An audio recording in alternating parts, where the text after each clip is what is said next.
بسم الله الرحمن الرحيم، والصلاة والسلام على أشرف المرسلين سيدنا محمد وعلى آله وصحبه أجمعين. هذا هو الجزء الثالث والأخير من المفرش. طبعا هو طويل جدا، الحمد لله اللي خلصته. تابعونا نشوف شلون راح نشبك هذه المربعات مع بعض.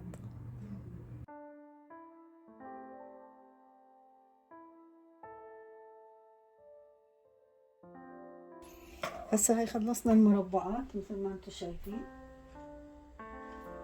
كلها.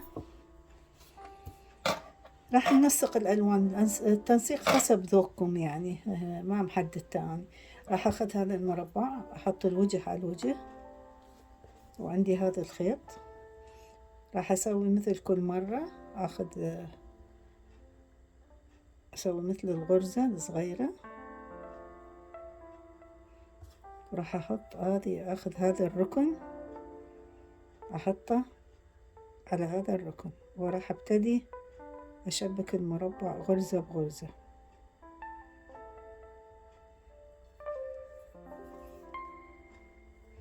طبعا هذا الخيط راح أمشيه وياي حتى لا يبقى مبين. راح أخذ غرزة منه وغرزة منه،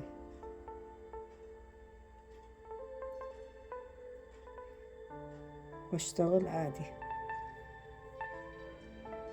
نفس هذه الغرزة منه والغرزة منه، واشتغل عادي. هاي الطريقة أشبكها كلها إلى أن أوصل لهنا هذه الفراغات.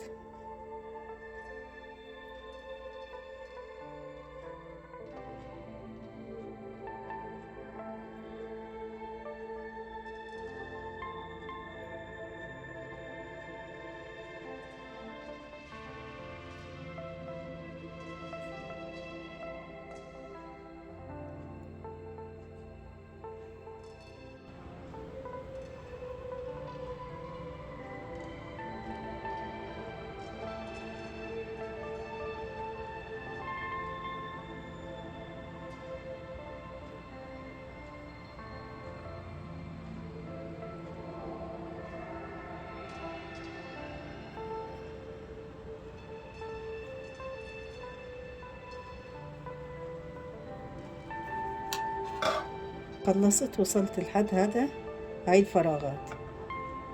هسه راح أشتغل حتى أشبك الفراغات. راح أخذ غرزة أشتغل وحدة، وراح أخذ هذا الفراغ أدخل الإبرة بيه وأسوي وحدة منزلقة، وراح أروح هنا على الفراغ اللي قدامه نفس الشي أسوي وحدة منزلقة من غير ما أشتغل ولا غرزة. هسه هنا راح أشتغل وحدة اثنين، وأدخل هنا بهذا الفراغ وأسوي وحدة اثنين، وأدخل بالفراغ اللي قدامه فراغ ماشي، غرزة، وأدخل هنا بهذا الفراغ من غير غرزة، العفو. راح أدخل بهذا الفراغ وراح أكمل نفس الطريقة بحيث تطلع لي هذه المربعات، هذه الفراغات واحد قدام الثاني. شوفوا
هسه مثل ما شايفين هذا المفرش خلصته، يعني طوله صار 1 2 3 4 5 6 7 8 مربعات، وعرضه صار 1 2 3 4 5 6 مربعات، يعني مستطيل. هسه نيجي نسوي الحرف مالت المفرش. راح اخذ عندي هنا دبوس، هذا نقطة البداية منه، راح ابتدي اسويها منه.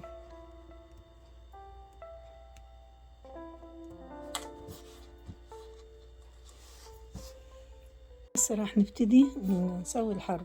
قلت راح اعف هاي من هنا لهنا وابتدي منه. راح اخذ هذا الخيط مثل ما نسوي في البداية،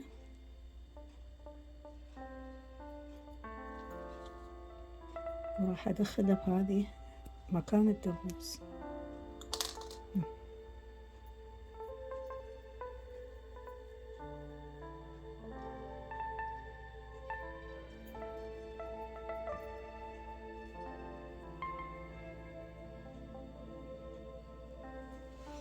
راح هسه اشتغل 3 سلسلة 1 2 3. هذه الاساسي. راح اشتغل 2 1 2. راح الف الخيط، راح اروح وين اروح لهذا المربع، هذا الفراغ، راح اشتغل بيه 5 اعمدة. 1 2 3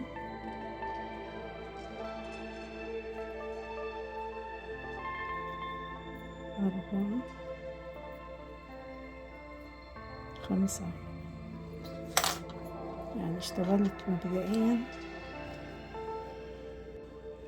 5 عمود. راح اشتغل 2 سلسلة 1 2.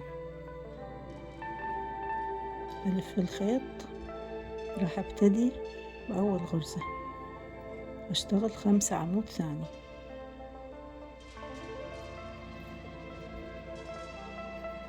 1 2 3 4 5. 1 2 3 4 5. 2 سلسلة.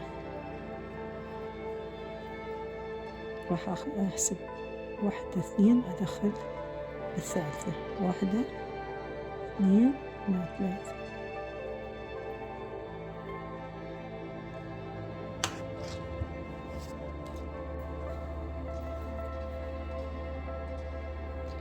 اشتغلنا 3. هسه عندنا هذول الثقوب، راح الف خيط اشتغل بكل واحد 2 غرزتين، 1 2، وذول 3 صاروا 5. اشتغل سلسلتين 1 2، نفس الشيب هذا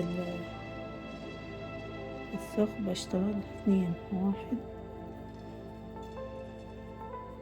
2، وبعدين اشتغل وراهم 3 يصيرون 5.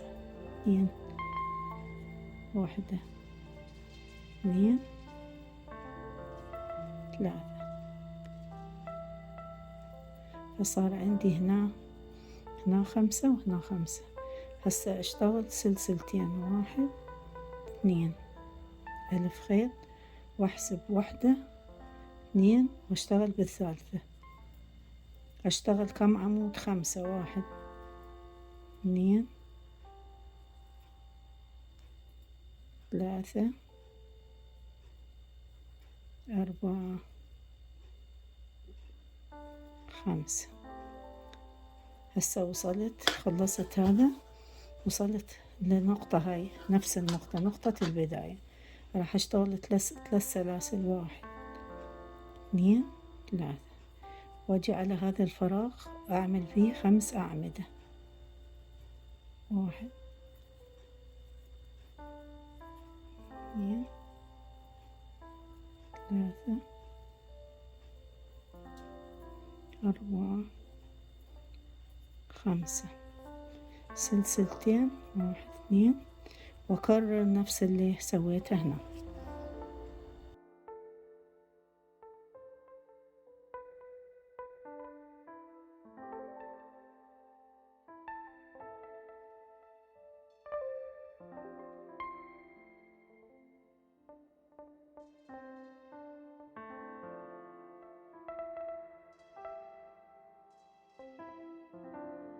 هسه راح نعمل السطر الأخير.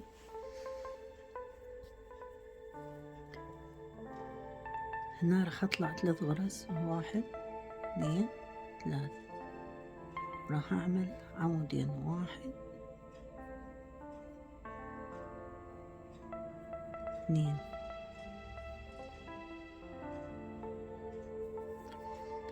1 2. عملت هذه الغرزة، راح أطلع 3 4 يعني هاي 1 2 3 4. راح أجيب الإبرة أدخلها بالرابعة، الغرزة الرابعة.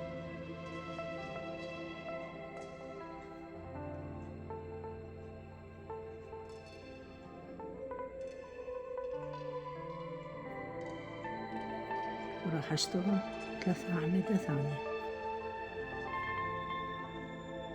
1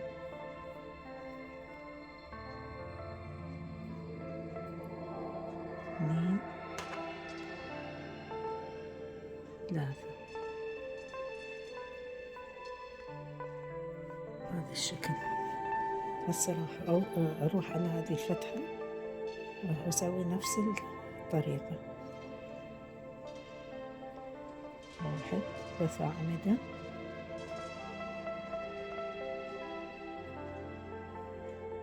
2 3. راح ارتفع ب4 سلسلة، 1 2 3 4. راح ادخل الابرة او السنار 1 2 بالرابعة، بهذه الرابعة. راح اشتغل عادي. راح اسوي 3 اعمدة، 1 2 3. صار عندي مثل السنون.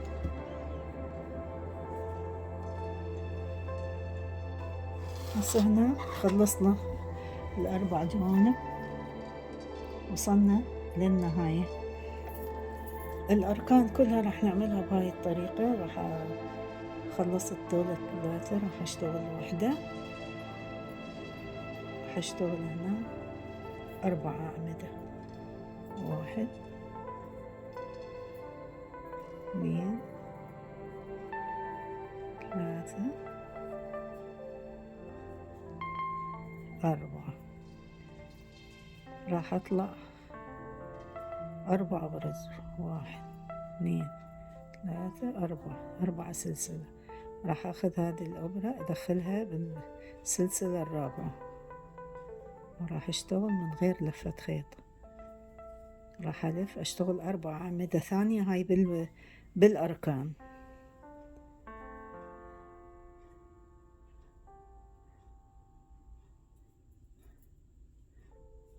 4 أعمدة، 1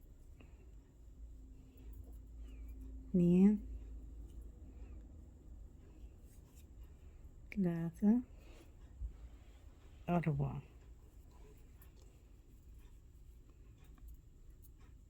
صارت هذه الركن عندي بهاي الطريقة. راح اشتغل سلسلة واحدة، لفة خيط. راح اشتغل بهذه الفراغ. راح اشتغل 3 أعمدة، 1 2. أمامكم المنظر النهائي للمفرش، جميل وألوانه زاهية. إن شاء الله تعجبكم الطريقة، طريقة سهلة وبسيطة ممكن تعمليه بسهولة. إذا عجبتكم الطريقة لايك واشتراك وفعلوا الجرس، وربنا يوفقنا ويوفقكم ويوفق الجميع إن شاء الله. والسلام عليكم ورحمة الله وبركاته.